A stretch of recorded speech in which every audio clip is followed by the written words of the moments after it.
Constructing your life is about much more than just building a bank account.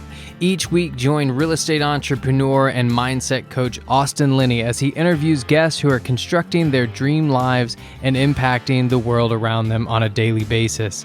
If you're an entrepreneur or wanting to start a business, or you just want to hear motivating stories of how others have overcome the odds, you are in the right place. And now for your host, Austin Linney.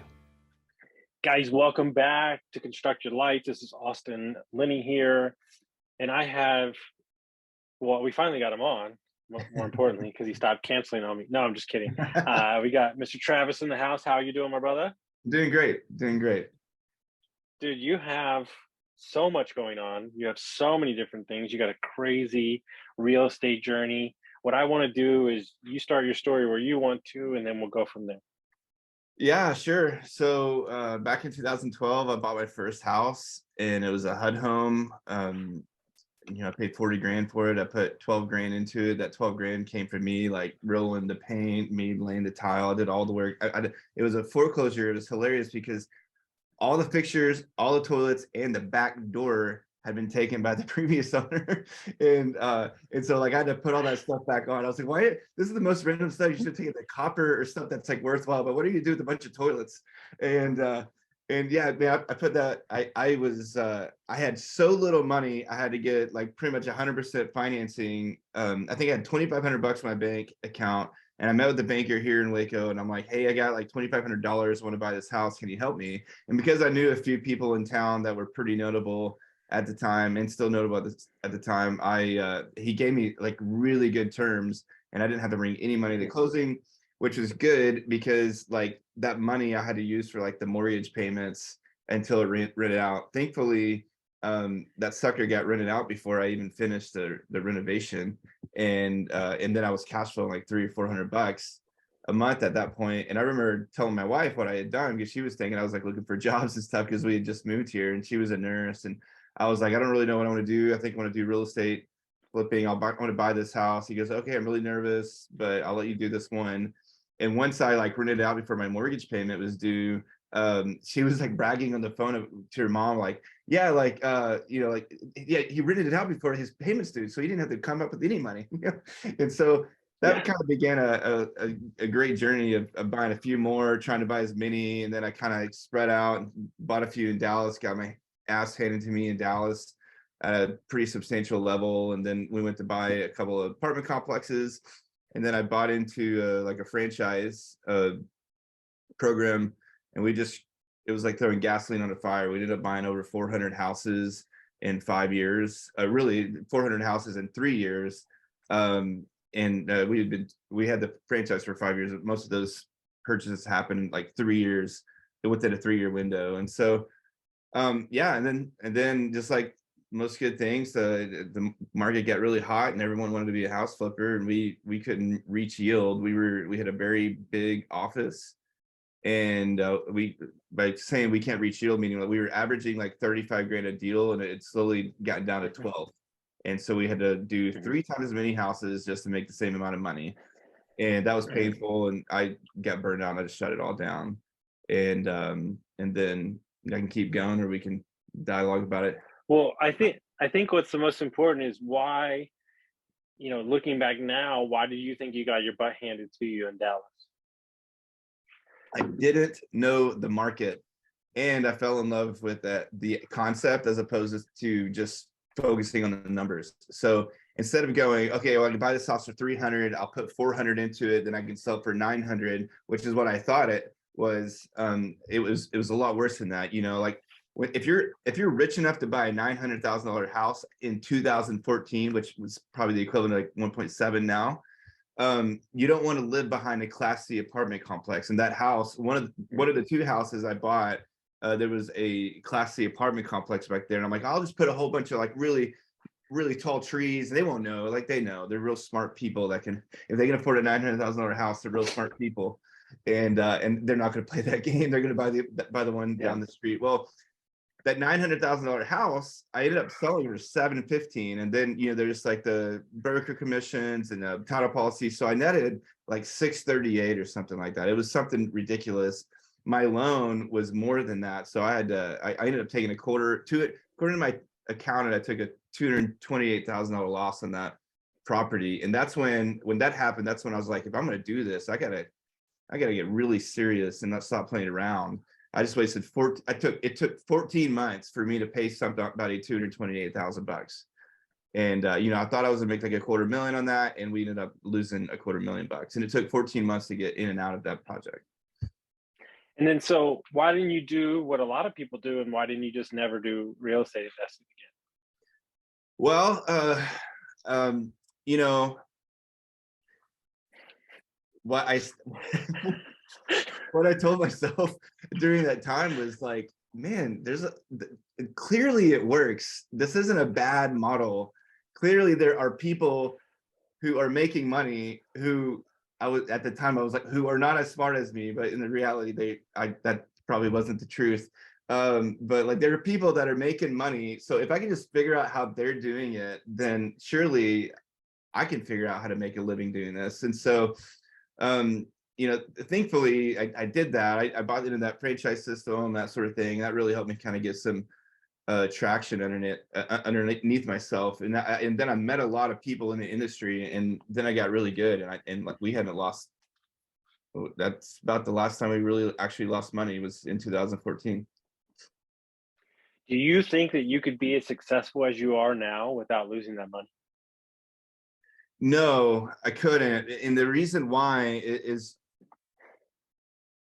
pain is an excellent teacher. And until the pain of,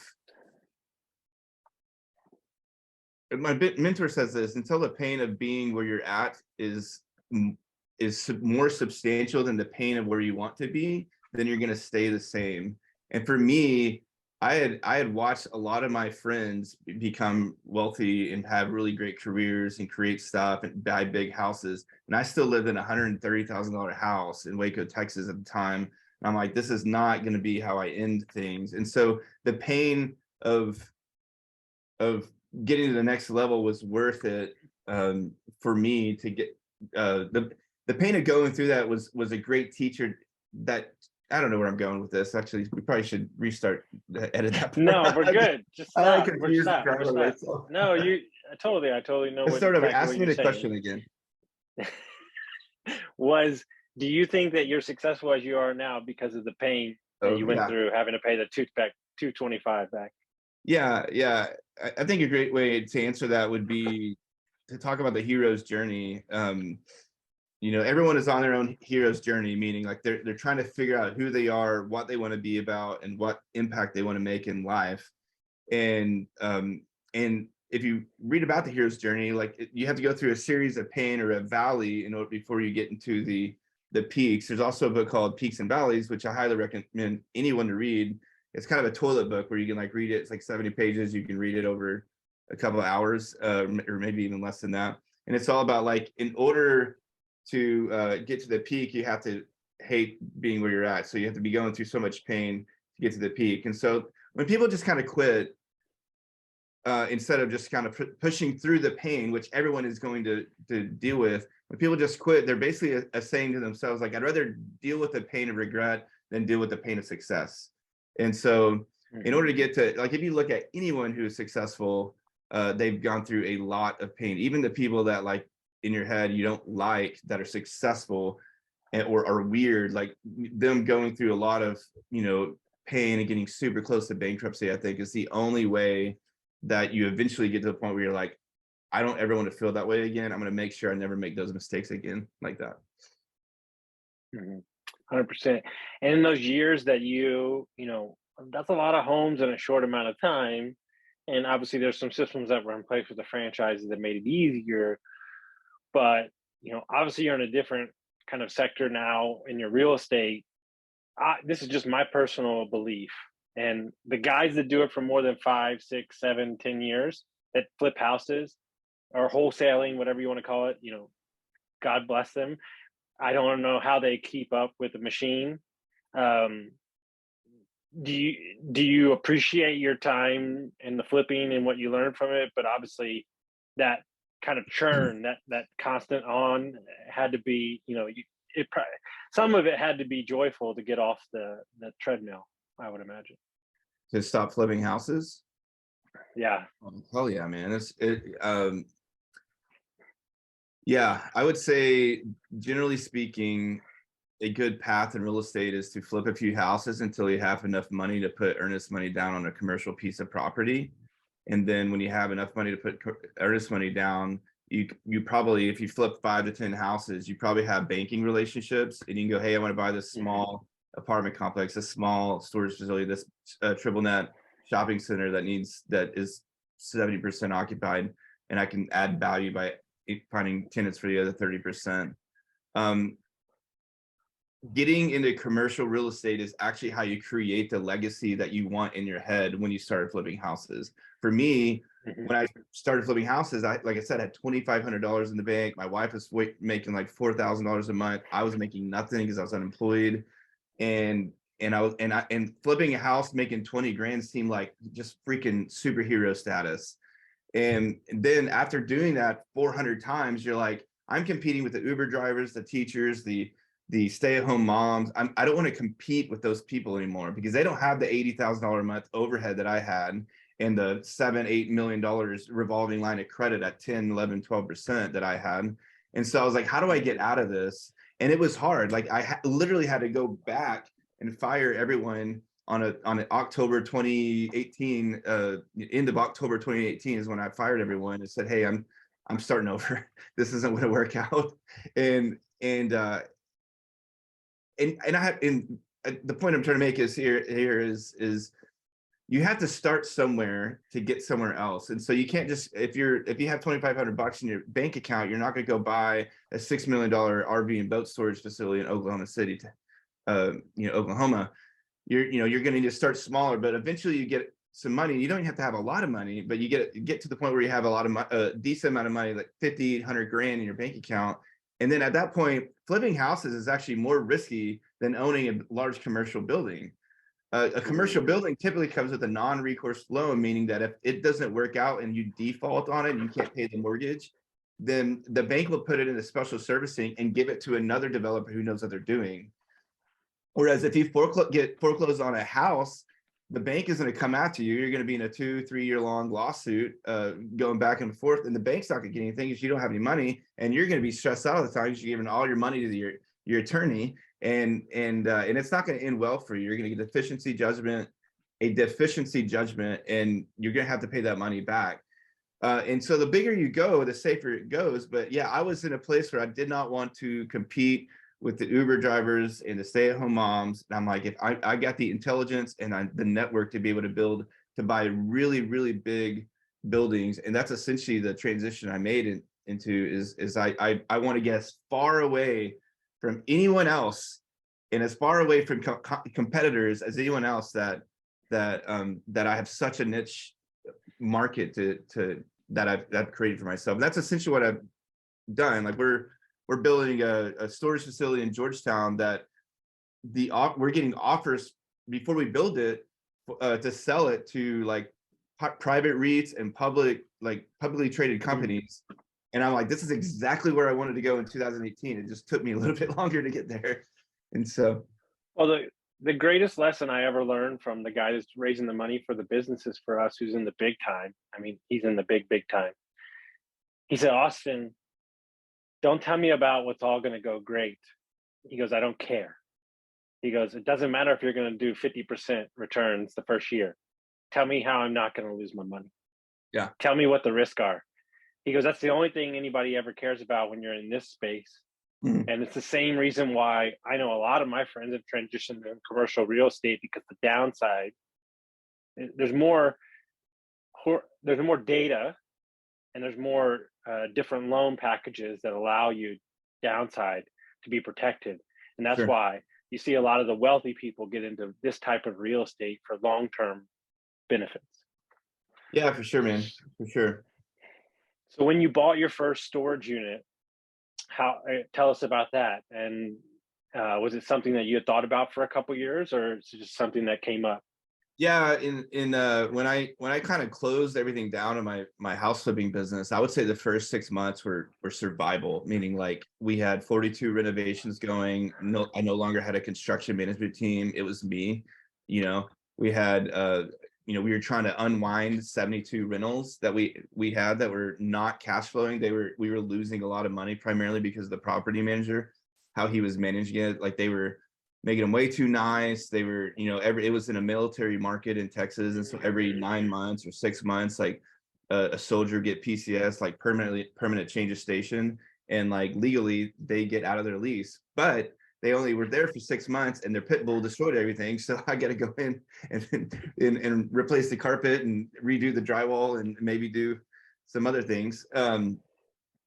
And so the first 6 months was a survival. And the thing is, I got to the next October and I was like, oh, hey, I made it 12 months. I think I'm going to be okay. I still had a good amount of property to sell, but I think I'm going to be okay. And at that time, that's when I started like, where do I want to go? I'm not going to lose everything. I still want to do this. I have a little bit of drive left. I'm not super burnt out anymore.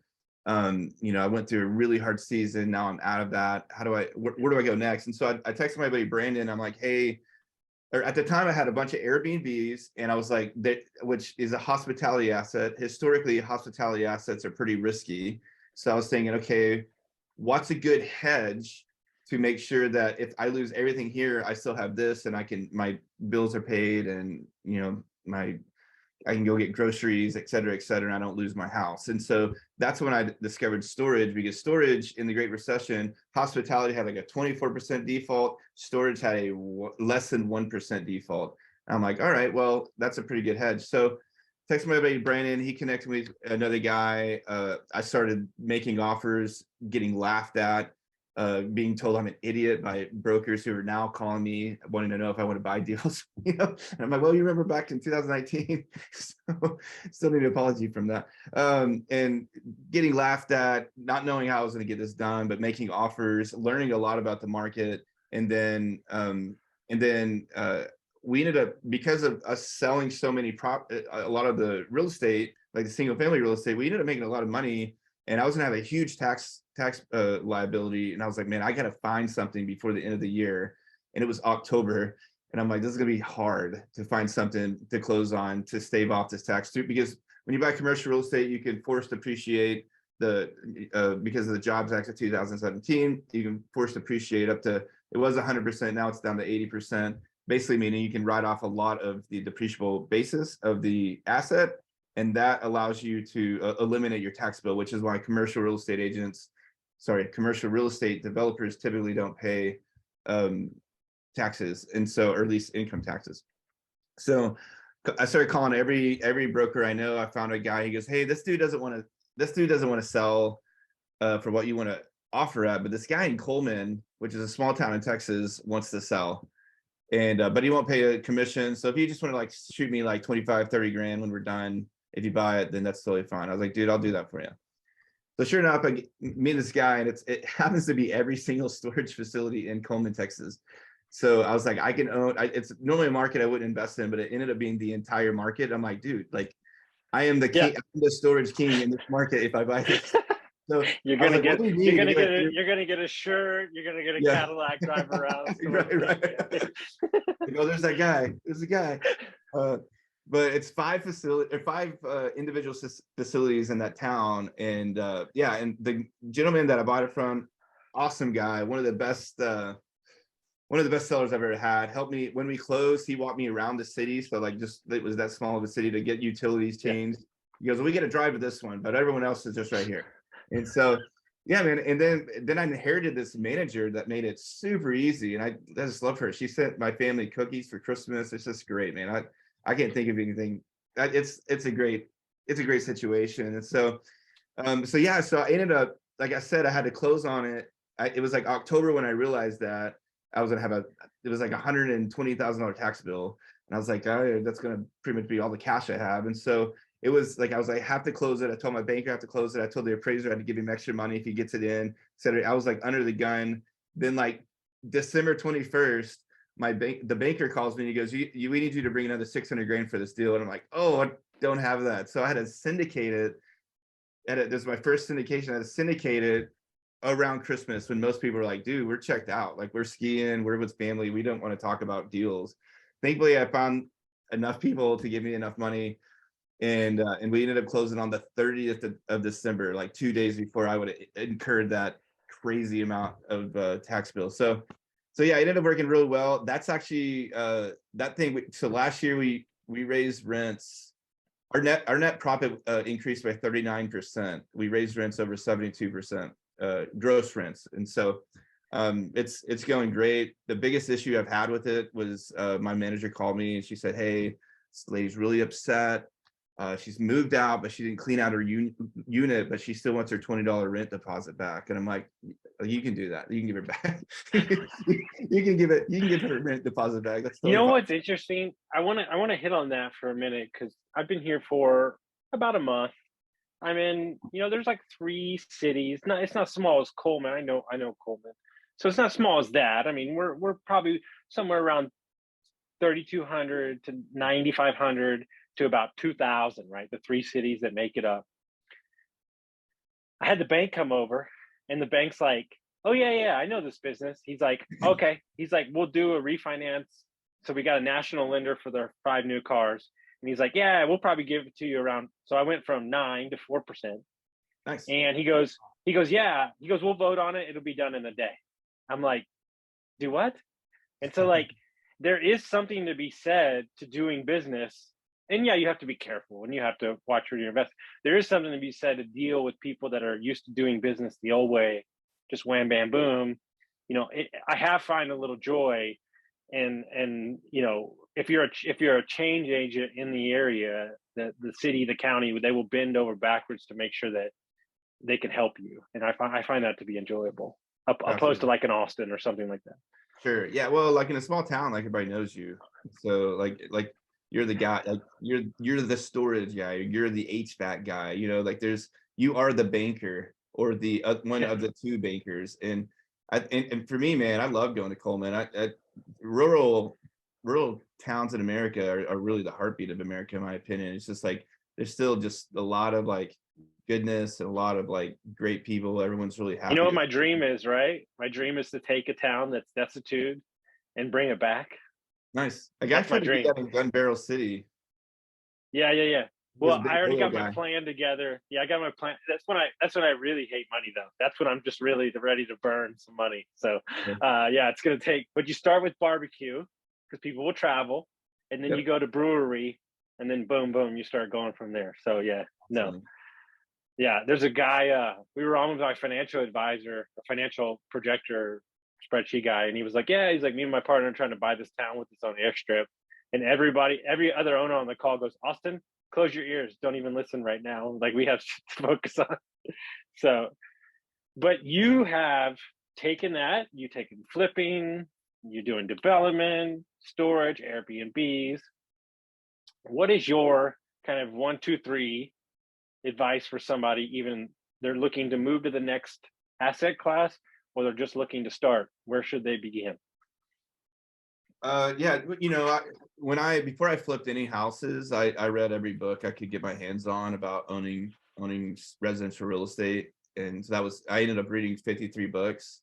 I know it was 53 books because there was a situation, and I had to take them to Half Price Books because my wife's like, "Don't buy any more books." This is like 2009 when she told me that. So she's on board these days. But and then when I got into storage, I read the 3 storage books I could find, and I'm like, all right, I think I know it. And then I looked at every offering memorandum that I could get my hands on.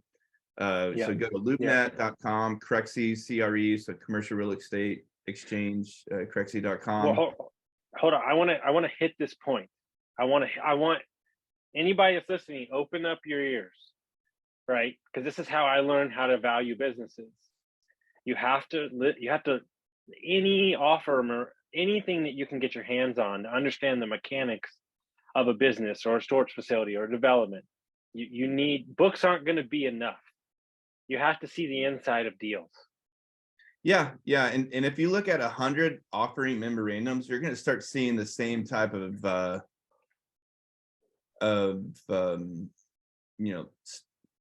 words and cap rates and facility language, and you'll be able to call a broker and be like, "Yeah, I want to know what the economic occupancy on this is. Why is it so low Why is it substantially lower than the physical occupancy? And how are you calculating the economic occupancy? Do you do it this way, or do you do it that way, or do you do it this other way? There's 3 different ways you can figure that out. And you really need to know that, because there's a lot of gold that can be found if they're doing it the incorrect way, which typically on these smaller rural stuff, it's like associate brokers that are given these listings, because the actual main managing director or main broker doesn't have time to mess with something less than $2 million. And so, but yeah, and then I think it was Alex or Mosley, which I know we're both a big fan of. He was like, you have to take action to understand. And so buy something, get out there, like start playing the game. Don't hang out in the arena wishing you could play. Just get out there and play. And I would say, like, yeah, that's probably the best way. No, I love it. So what are you doing now, though? I think you're digging into something different, trying to give back, trying to provide value to others. I want to finish up there. Yeah. So in the same thread of what we've been talking about, I started, like, we've got House to Empire. It's basically, if you are a house flipper, or you're a burned out house flipper, primarily, more importantly, and you're like, I just want to get out of this. We've got what's called a co-sponsorship coaching program. So basically, we buy large facilities, and we can bring you on as a co-sponsor on helping us raise money, and you can get part of the equity. There's, and then we teach you, if you're more green, don't know how to find commercial properties, we can teach you on how to find deals, on how to talk to brokers, on how to structure offerings, that sort of thing. We have attorneys, we have marketing companies, we have investor relations guys in-house that you can benefit from. So if you're like, man, this $6 million building is a really good deal, but I don't have the net worth to get the loan, I don't have the network to get the money, that's when we come alongside with you and help you do those things. I love that. I think that for me, getting around all the groups that I did, and getting around guys that had 35 Airbnbs, or 100,000 units, or 1,000 units, or 3,000 units, or 40 Airbnbs, or 20, that changed my life.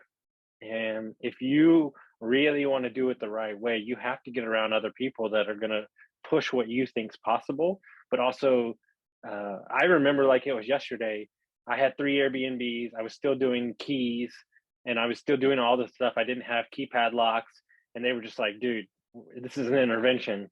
We're going to, and the moment I changed these 3 things, I felt like I could do 30 Airbnbs. And it was just like, boom, boom. It was one conversation. And so that's why I think these groups and these is just so important. Yeah, man. Awesome. Well, how would people find out about that stuff? How would they find you? Yeah, you can reach out to me on Instagram at Travis Baucom, and then my website is www.housetoempire.com, and Awesome. Those are the 2 best places. Well, I appreciate it, my man. If you got some value from this, guy, send it to a friend, and we'll see you next time.